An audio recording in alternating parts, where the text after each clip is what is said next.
tragedia costata la vita a un camionista, ennesimo incidente mortale questa mattina in A4. Anche stavolta la vittima è un autotrasportatore, un 54enne trevigiano, tratto chiuso e traffico paralizzato.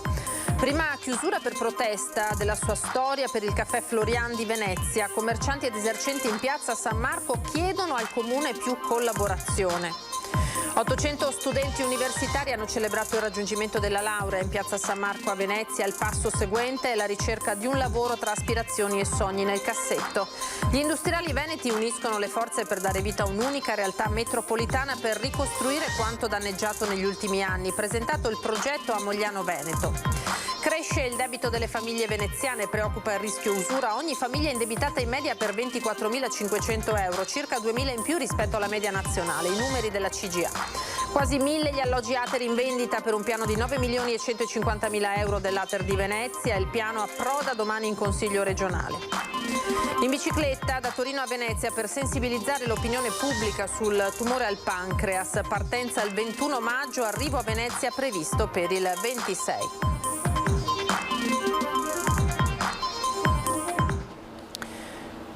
Buonasera, ben ritrovati in diretta, edizione di Venezia dei telegiornali di Antenna 3. E dunque li avete sentiti i titoli di questa sera, in attesa di potervi proporre il servizio sull'ennesima tragedia che si è consumata in queste ore lungo la A4. Andiamo a vedere quella che è la prima chiusura per protesta della sua storia per il caffè Florian di Venezia. Commercianti ed esercenti di piazza San Marco hanno chiesto a gran voce al comune maggiore collaborazione. Dal 1720 il caffè Florian di Venezia, il più antico locale ancora in attività del mondo, ha chiuso solo per motivi di causa maggiore.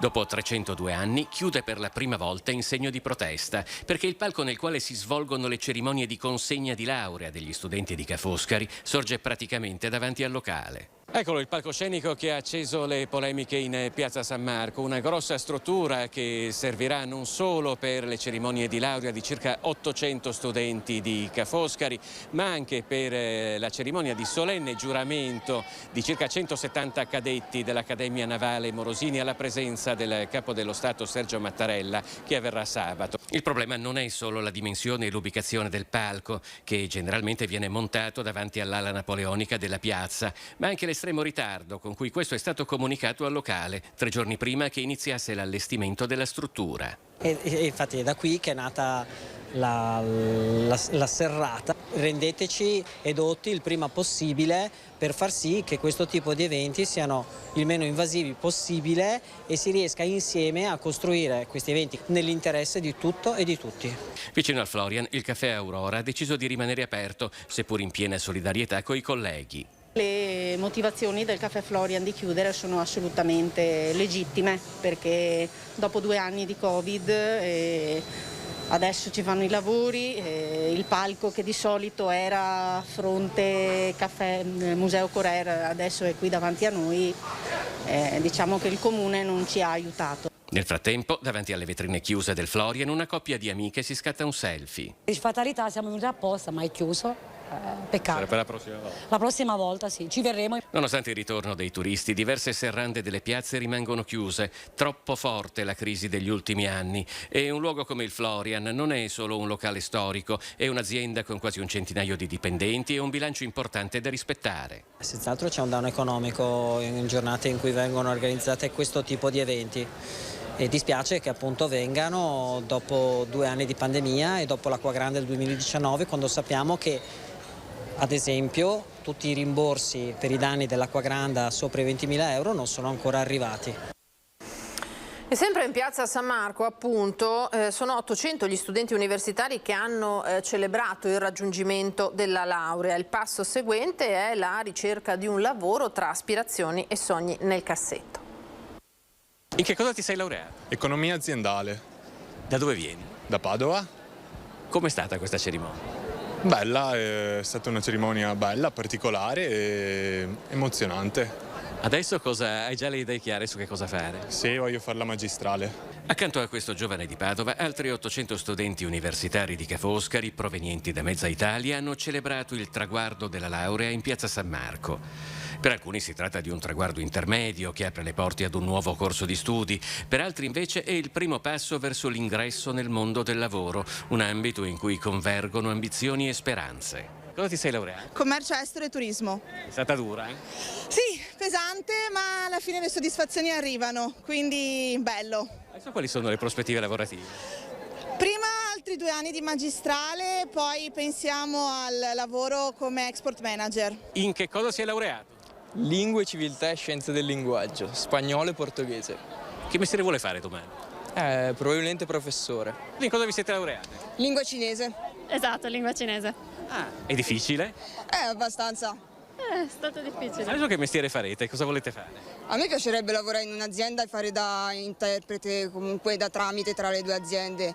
Però pur di fare esperienza lavorativa si inizia da qualsiasi cosa, quindi. C'è lavoro con cosa ha fatto la Cina in una delle economie emergenti? Io credo di sì, basta cercare, però diciamo che la Cina è abbastanza espansa, soprattutto nell'economia, quindi di sicuro le possibilità ci sono. Dove siete? Io di Arezzo. Bolzano. Ho studiato spagnolo e inglese. Adesso che cosa ha intenzione di fare come lavoro? Allora, non ho bene in mente proprio un lavoro specifico, però sempre nell'ambito delle lingue o comunque con rapporti internazionali. Di dov'è? Io sono originaria dell'India. E dove vive? Vivo a None Veneto, sempre qua in provincia di Venezia. Come si è trovata a Venezia? Le piacerebbe rimanere? Sì, qui è bellissimo, ovviamente è la città più bella del mondo. Fin qui dunque i sogni e le aspettative dei ragazzi che si sono laureati in piazza San Marco. Ora andiamo invece in autostrada lungo la A4 perché a 24 ore dalla tragedia costata la vita a un camionista c'è stato l'ennesimo incidente questa mattina. Anche stavolta la vittima è un autotrasportatore, si tratta di un 54enne della provincia di Treviso. L'autostrada A4 ancora una volta scenario di un drammatico incidente stradale nel tratto tra Latisana e Portogruaro in direzione Trieste, è costato la vita ad un camionista di 54 anni di San Fior, Guido Arnosti. La tragedia si è consumata poco prima delle 10 all'altezza del ponte sul fiume Tagliamento. In quel tratto l'autostrada è a 3 corsie. Un camion che trasportava mangimi con alla guida Arnosti, per cause che ora sono al vaglio della polizia stradale, ha tamponato un tir carico di frigoriferi che a sua volta è finito contro una bisarca. Sul posto sono subito intervenuti i vigili del fuoco che hanno liberato dalla cabina il 54enne rimasto incastrato, ma purtroppo per lui non c'era più nulla da fare. Il SUEM non ha potuto fare altro che constatarne il decesso. Ferito il conducente del camion frigo, illeso il terzo camionista. La notizia della morte di Arnosti ha sconvolto tutta la comunità di San Fior, dove l'uomo viveva con la moglie. Pesanti le ripercussioni sul traffico autostradale con la chiusura di quel tratto di A4 e dell'ingresso dello svincolo di Latisana in direzione Venezia, riaperti dopo circa 3 ore verso le 12:30. Sul posto, oltre agli agenti della stradale, anche i tecnici di autovie per ripristinare il tratto. L'incidente di questa mattina arriva 24 ore dopo l'altra tragedia in A4, costata la vita ad un camionista sloveno morto nel tamponamento tra tir tra San Stino di Livenza e il nodo di Portogruaro in direzione Trieste, in quello che ormai è stato denominato il tratto maledetto, a 2 corsie per i cantieri per la realizzazione della terza, caratterizzato da numerosi incidenti. È un bollettino di guerra, non possiamo continuare su questa strada. Abbiamo appena festeggiato il 1° maggio, anche il Papa ha fatto presente che non si può morire e andare a lavorare per mantenere la propria famiglia. Aspettiamo che questa concessione venga data o rinnovata, quello che vogliono, ma l'importante è che si inizi i lavori. Ora torniamo a Venezia. Anche la Regione ha dato infatti l'ok alla delibera comunale antipaccottiglia che sarà effettiva per i prossimi 3 anni. Con l'ok della Regione entra definitivamente in vigore la delibera antipaccottiglia del Comune di Venezia. Per i prossimi 3 anni dunque nessun negozio di cianfrusaglie potrà aprire nelle principali arterie della città, in area Marciana o Realtina.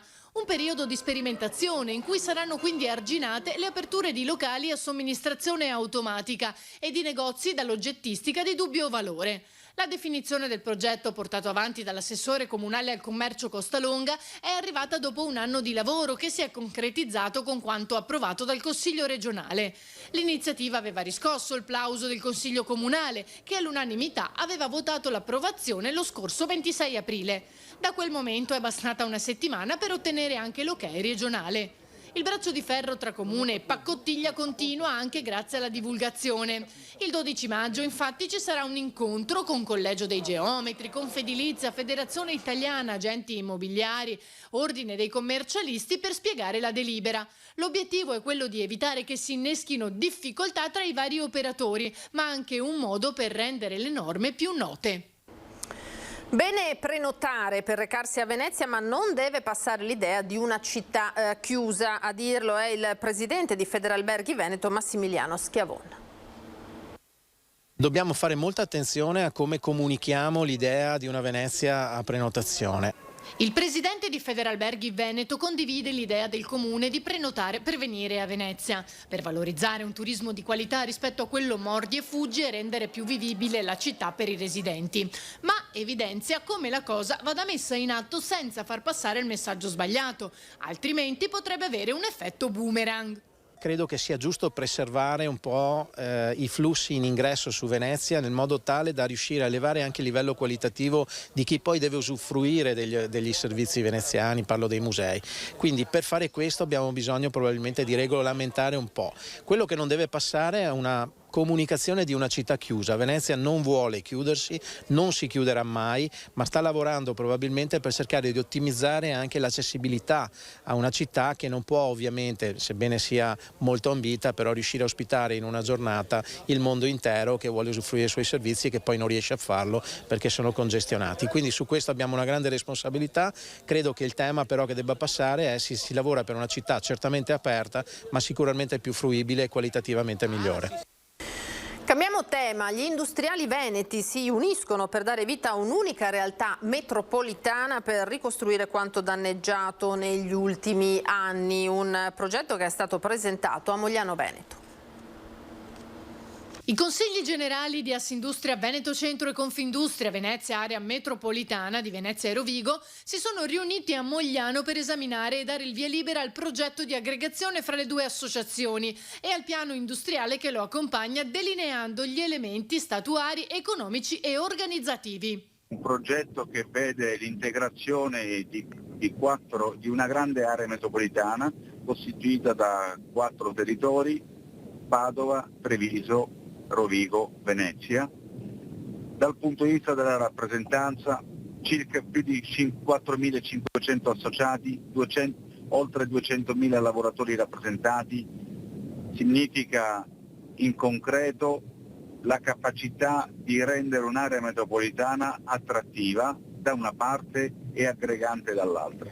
Il progetto punta a una visione moderna di sviluppo metropolitano, volta alla creazione del vertice veneto del nuovo triangolo industriale, alla valorizzazione unitaria delle identità territoriali con l'obiettivo di accrescere la capacità competitiva delle imprese. Un territorio abituato a lavorare, un territorio abituato a mettere il progresso e lo sviluppo al centro grazie alle attività di impresa. Non dimentichiamoci mai che il fenomeno del nord-est, lo sviluppo del nord-est è stato un fenomeno studiato in tutto il mondo. È un territorio che ha questa grande capacità e che adesso deve avere anche la forza politica e industriale di poterla rappresentare al meglio per diventare un'area metropolitana su cui concentrare il valore. Dopo l'incontro di Mogliano ne seguiranno altri 9 a Padova, Treviso, Venezia e Rovigo tra maggio e giugno. Il progetto sarà poi portato a settembre in delibera dei consigli generali per andare al voto delle assemblee generali degli associati successivamente.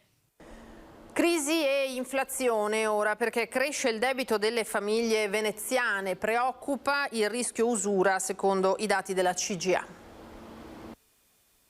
Cresce il debito delle famiglie veneziane, preoccupa il rischio usura. Ogni famiglia è indebitata in media per 24.500 euro, circa 2.000 euro in più rispetto alla media nazionale. Secondo l'Associazione degli Artigiani, l'aumento dei prezzi, il caro carburante, quello delle bollette, potrebbero peggiorare notevolmente la situazione economica, specie tra le partite IVA, con molti artigiani e piccoli commercianti che stanno pagando 2 volte questi aumenti. La prima, cioè come utenti domestici, e la seconda come piccoli imprenditori per riscaldare e illuminare le proprie botteghe e negozi.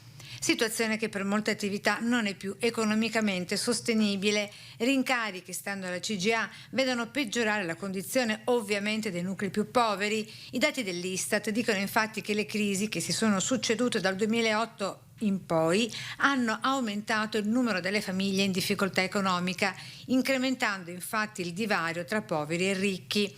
Ma il vero problema per l'Associazione degli Artigiani sono i fenomeni che non si possono misurare, l'usura appunto, per la quale non esistono statistiche recenti. Approda domani in Consiglio regionale il piano ATER per la vendita di quasi 1000 alloggi in provincia di Venezia. Quasi 1000 gli alloggi ATER in vendita per un piano da 9.150.000 euro del patrimonio di proprietà dell'ATER di Venezia e compresi nell'area metropolitana.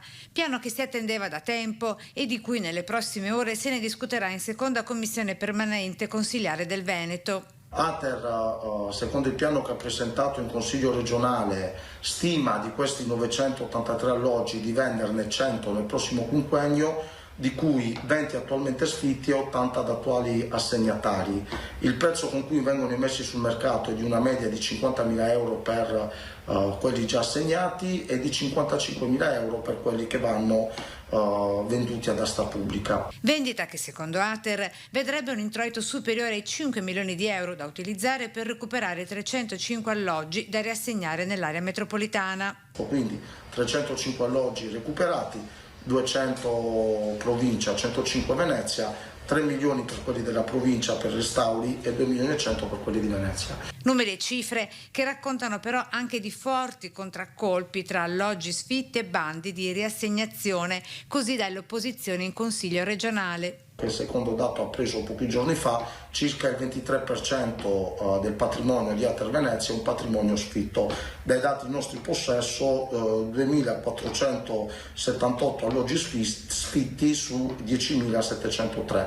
Quindi domani affronteremo questo importante provvedimento e ci auguriamo appunto che ci sia un vero, reale e sostanziale cambio di rotta su quelle che sono le politiche abitative. In bicicletta da Torino a Venezia per sensibilizzare l'opinione pubblica sul tumore al pancreas. Massimo Canonica, affetto dal 2017 da un adenocarcinoma del pancreas, pedalerà partendo sabato 21 maggio da Torino insieme a un gruppo di ciclisti lungo la ciclovia Aida per raccogliere fondi. Il percorso a tappe toccherà città, sedi di importanti strutture sanitarie e centri di ricerca sulla patologia: Novara, Milano, Brescia, Verona, Padova. L'arrivo a Venezia è previsto per giovedì 26 maggio. Il ricavato dell'iniziativa finanzierà il registro italiano sul cancro familiare del pancreas. Avviati e potenziati invece i nuovi punti di primo intervento della ULSS 4 lungo il litorale veneziano.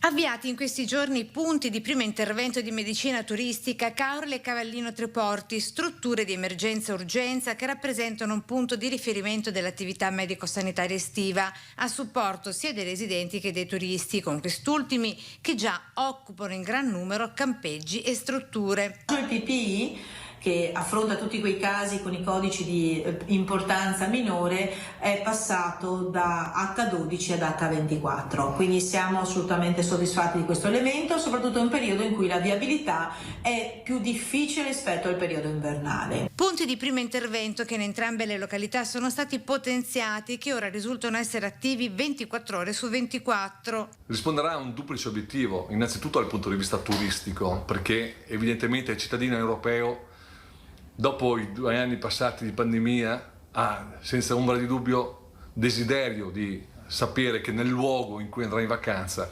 sarà, come dire, garantito, ci sarà una certa sicurezza. L'altro è per il residente, per il cittadino, un aspetto per noi irrinunciabile, fondamentale. Punti di primo intervento potenziati anche con la presenza di personale interprete e se a Caorle tra qualche settimana seguirà il raddoppio delle ambulanze, la struttura di Cavallino, affidata ai volontari della Croce Verde, avrà una nuova sede dalle dimensioni raddoppiate rispetto alle attuali. Abbiamo tante preoccupazioni per quanto riguarda i medici, ce ne sono proprio pochi, però abbiamo anche delle belle notizie sul nostro territorio. Per quanto riguarda poi la progettazione del nuovo PPI e del nuovo distretto e dei servizi territoriali, sta procedendo. L'ULSS 4 sta andando avanti a tappe forzate, quindi siamo soddisfatti anche di questo. Il Comune ha messo la terra, Socamping finanzia la progettazione e l'ULSS sta procedendo anche con la progettazione dell'ospedale di comunità. Un'ultima notizia legata alla mostra del cinema, perché sarà consegnato a Paul Schrader il Leone d'Oro alla carriera della 79esima mostra del cinema il prossimo settembre. Un gigante della cinematografia statunitense, il 76enne Schrader è stato sceneggiatore di capolavori come Taxi Driver e Toro Scatenato, entrambi di Martin Scorsese, e regista tra gli altri di American Gigolo, Il bacio della pantera, Fiction. Sono profondamente onorato, ha dichiarato, nell'accettare la proposta. Venezia, dice, è il mio leone del cuore. Su questa notizia noi ci fermiamo per questa sera. Io vi ringrazio per l'attenzione, vi ricordo tra pochissimo l'edizione di Treviso dei nostri telegiornali e ora le previsioni del tempo per domani. Arrivederci.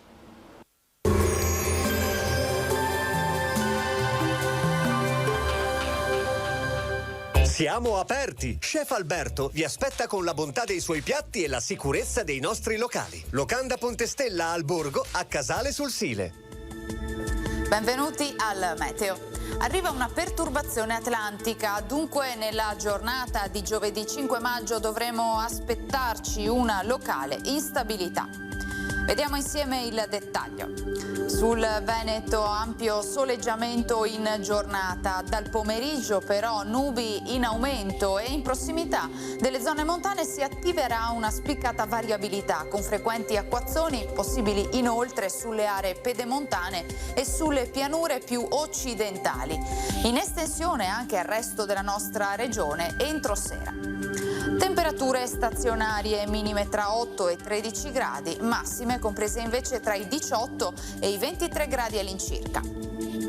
Spostiamoci ora sul Friuli Venezia Giulia, anche in questo caso tanto sole, nuvolosità più consistente al pomeriggio, dalle ore centrali possibili piogge sui rilievi, in serata anche in pianura.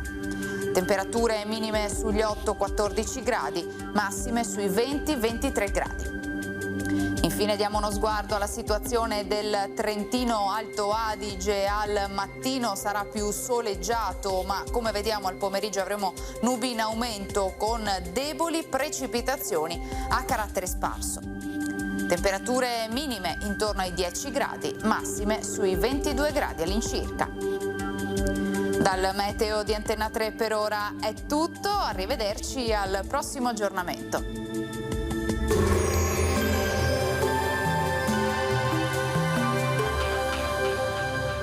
Siamo aperti! Chef Alberto vi aspetta con la bontà dei suoi piatti e la sicurezza dei nostri locali. Locanda Pontestella al Borgo, a Casale sul Sile.